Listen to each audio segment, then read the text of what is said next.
সুস্বাদু হবে, কিন্তু বাজার থেকে কিনা খেলে ওই রকমই হবে না। এই ডাটাটা দেখছেন, এটা যদি রান্না করতে যান একদম মনে করেন ঘিয়ের মতো এলে যাব।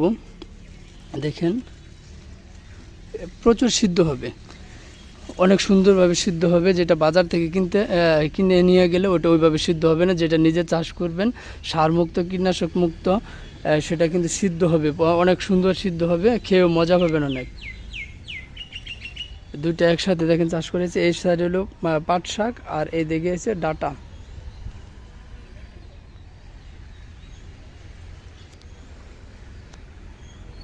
এই দেখেন সাথে করা হয়েছে আপনার মরিচ, এই যে মরিচ, অল্প জায়গায় কিছু মরিচ করা হয়েছে, দেশি মরিচ। দেশি মরিচটা আসলে যে পোকায় আক্রমণ করে, তারপরে যেহেতুটুকু হয়েছে মোটামুটি ভালো হয়েছে, খারাপ হয়েছে না।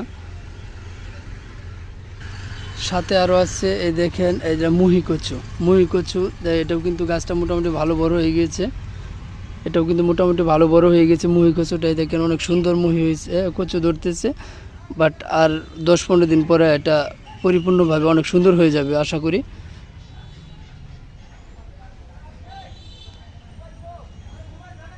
আজকে আমি আপনাদেরকে দেখাবো কিভাবে খ্যার কাটা হয়, গরুর জন্যে খাদ্য সংগ্রহ করা হয় কিভাবে।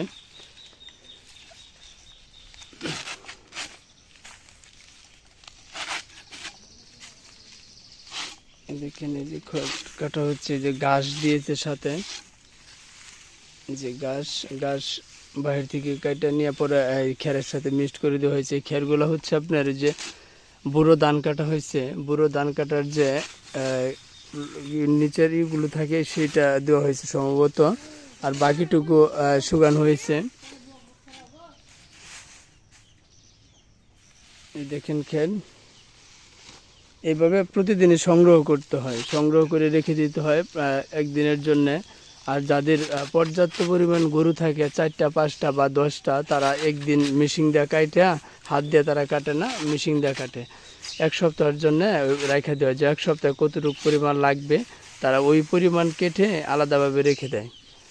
আর যেহেতু ওনার 2-3টার মতো গরু, তাই নিজের পরিশ্রম চলে, মেশিনের প্রয়োজন হয় না। এই যে কৃষক ক্ষেত কাটতেছে, দেখেন ক্ষেত কাটা।